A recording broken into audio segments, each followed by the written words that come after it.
Good morning, everyone. So I had an individual that brought this 9-bot Max into our store with a split tire.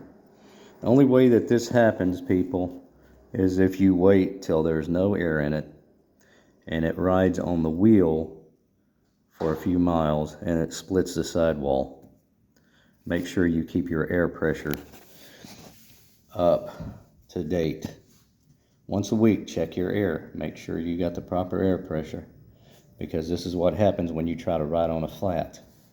These are not run flats. These are self-sealing tires.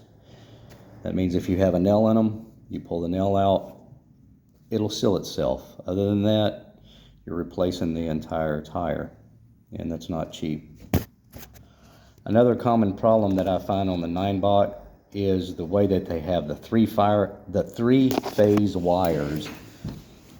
They lay them against each other. And as people ride these things, you can see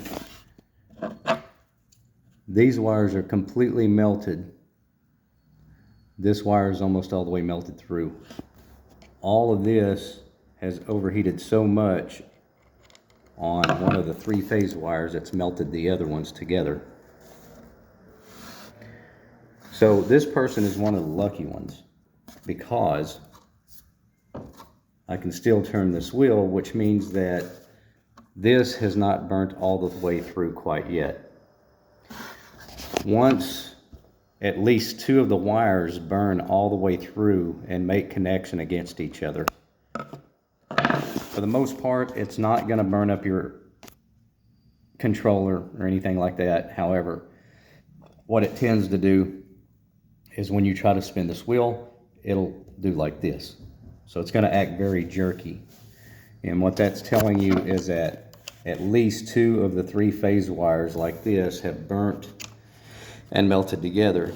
And this is just excessive heat from riding it up small hills and stuff like that, or just riding it for a very long distance at full throttle. So if you have an issue with the back wheel acting grabby or not running at all, check your three-phase wires. Most of the time, this is what the problem is going to be. I'll have to put all new connectors onto this and also add a heat sleeve to each of these three-phase wires to try to keep from melting like this again. So a couple of issues just to keep in mind if you have the 9-bot Max or the 9-bot similar to this style scooter. Again, I've seen 4 or 5 of these come into our shop like this. So keep an eye out, guys. Everyone have a good day, and I will see you on the next round.